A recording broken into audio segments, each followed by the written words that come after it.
Dans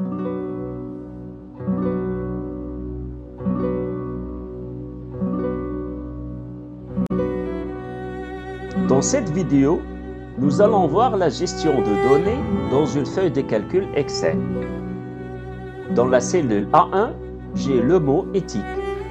Si je veux copier sur ce mot, je n'ai qu'à le sélectionner et puis dans le menu Accueil, je clique sur le bouton Copier. Puis je place le pointeur sur une autre cellule et je clique sur le bouton Coller. Voilà, j'ai ici le copiage d'une cellule et je peux copier autant de fois que je veux. À chaque fois, je sélectionne la zone et je clique sur le bouton Coller. Maintenant,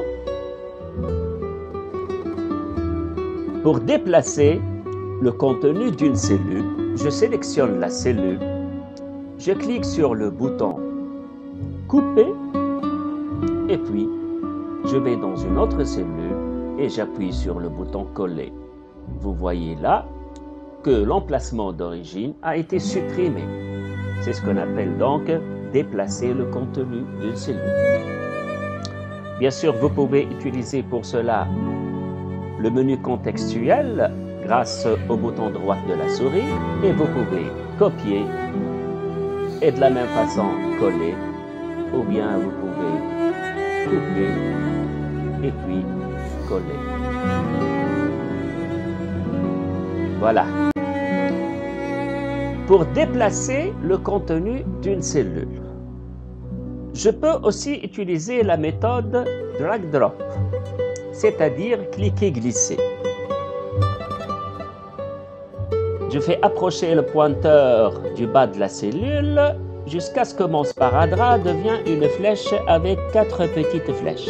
À ce moment-là, je maintiens le bouton de la souris enfoncé et je fais glisser. Et puis je dépose, je relâche le bouton de la souris. Voilà, c'est pas difficile. Voilà, regardez. Je peux sélectionner ces deux cellules et je vais les déplacer, les mettre ici. Je déplace ces 3 cellules à côté de cette quatrième. Je sélectionne ces 4 cellules et je les déplace ici. De la même façon, je peux faire une copie. Il suffit de sélectionner la cellule ou la plage de cellules et toujours à partir du bas de la cellule, mais cette fois-ci, je vais maintenir la touche contrôle du clavier enfoncée. Vous voyez un petit plus qui s'affiche avec le pointeur. Et je fais le glisser, le cliquer-glisser, drag-drop. Et voilà, je relâche, j'ai une copie grâce à quoi? À mon pointeur et la touche contrôle du clavier. Voyons maintenant quelque chose de spécial pour Microsoft Excel. Je sélectionne toute ma feuille, j'appuie sur la touche suppression du clavier. Dans la cellule A1, je vais écrire par exemple jour 1. J'ai un tableau qui contient plusieurs jours, le premier jour, le deuxième jour, donc j'écris ici jour 1. Regardez. Maintenant, je vais tenir ma cellule ou mon cadre de sélection à partir de ce petit poignet noir au coin inférieur droite qui s'appelle le poignet de recopie. Donc, ce n'est pas une copie, c'est une recopie, ce qu'on appelle la recopie relative. Et je fais glisser vers le bas, regardez l'étiquette, jour 2, jour 3, jour 4, jour 5, jusqu'à ce que, par exemple, le jour 16. Voilà. Au lieu de taper tous ces mots-là, il suffit de taper le premier mot et de faire glisser. J'aurai donc l'incrémentation automatique. Pour avoir quelque chose de meilleur, je préfère jour 01. Voyons si ça marche avec à partir du poignet de recopie. Oui, voilà. D'accord?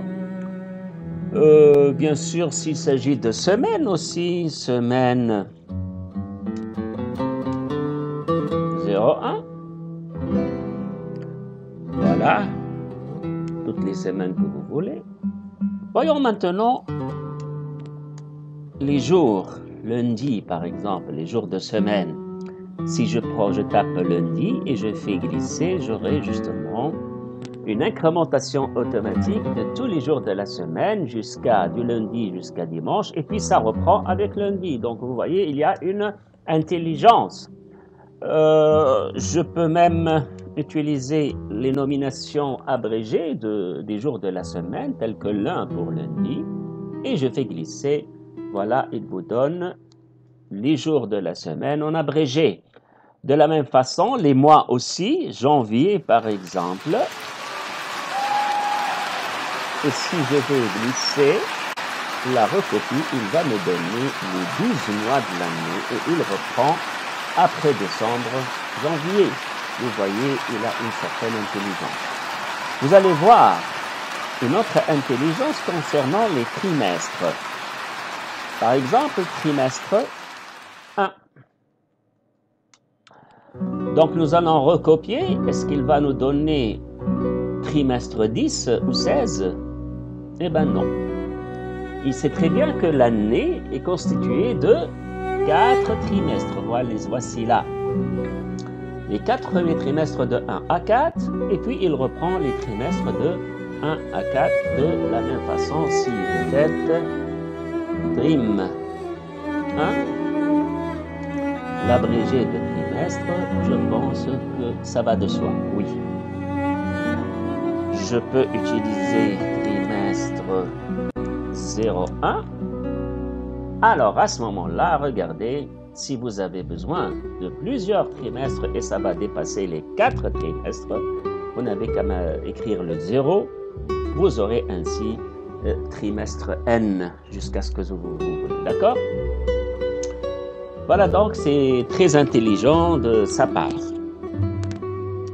Cette recopie peut être aussi utilisée latéralement. Par exemple, ici, si j'écris lundi, de la même façon, si je fais glisser à droite, j'aurai les jours de la semaine. Si vous avez besoin d'un calendrier ou d'un emploi du temps, voilà, c'est plus facile. Maintenant, voyons d'autres applications mathématiques. Par exemple, j'aurai besoin de quoi? J'aurai besoin de nombres impairs. Je tape dans la première cellule 1, dans la deuxième cellule 3. Je sélectionne les deux cellules et par le poignet de recopie, je fais glisser. J'aurai alors les nombres impairs de 1, 3, 5, 7.